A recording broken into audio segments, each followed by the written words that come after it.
আজকের ব্লগটা তো সকাল থেকে একটুখানিও শ্যুট করা হয়নি, একবারে করা হয়েছিল মনে হয় তখন দুপুর 12টা বাজে। কারণ আমার আজকে নেল ক্লাস ছিল, সকাল থেকে প্রচণ্ড তাড়াহুড়োর মধ্যে ছিলাম। আর এখানে মেয়ের বায়না হয়েছে, মেয়েকে একটু ডগি দেখাতে হবে, তাই দেখো এরকম ডগি দেখলেই নাচি নাচি শুরু হয়ে যায়। মানে ফোনটা নিয়ে আসবে আর পাপাকে বলবে, মাম্মামকে বলবে যে ডগি মানে ভাউ ভাউ মানে ডগি ওর। তো এটাই হচ্ছে ওর রোজকার, এরকম করতেই থাকে। তো আমি ও স্নান টান সেরে নিলাম, সেরে একটু স্কিন কেয়ার করে নিলাম, সরি মানে রেডি হচ্ছিলাম, কারণ ক্লাসে যেতে হবে। আর সেদিনও প্রচণ্ড গরম ছিল। আর ওদিকে মেয়েকেও স্নান করিয়ে খাইয়ে দিয়েছিলাম, তো একটুখানি তাড়াহুড়োর মধ্যেই ছিলাম বলা যায়।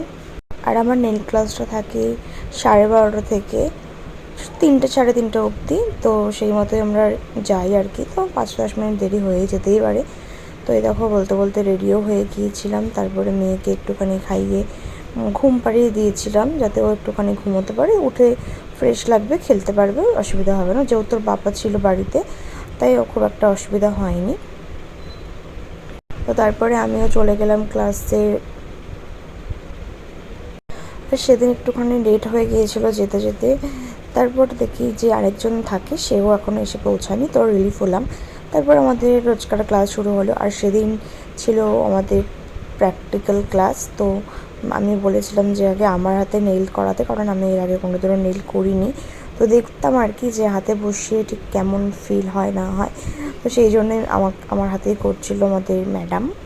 তো এই যে এখানে ল্যাম্পে আমার হাতটা শোকানো হলো, তারপরে একটা আঙুলে করে দিয়েছিলো জাস্ট, পরেরটা বলেছিলো বাড়িতে নিজেকে করতে। আর বাড়িতে গিয়ে খাওয়া দাওয়া সেরে নিতেই দেখছি প্রচণ্ড কালো মেঘ হয়ে রয়েছে। এই যে বাবা মেয়ে দেখছে মেঘ কখন বৃষ্টি নামে, সেই অপেক্ষায় দুজন দাঁড়িয়ে আছে। আর বলতে বলতে বৃষ্টিও নেমে গেছিলো হঠাৎ করে, এত জোরে এত বৃষ্টি হয়েছে এখানে, হয়তো খুব একটা বোঝা যাচ্ছিল না, কিন্তু প্রবল বৃষ্টি হয়েছে।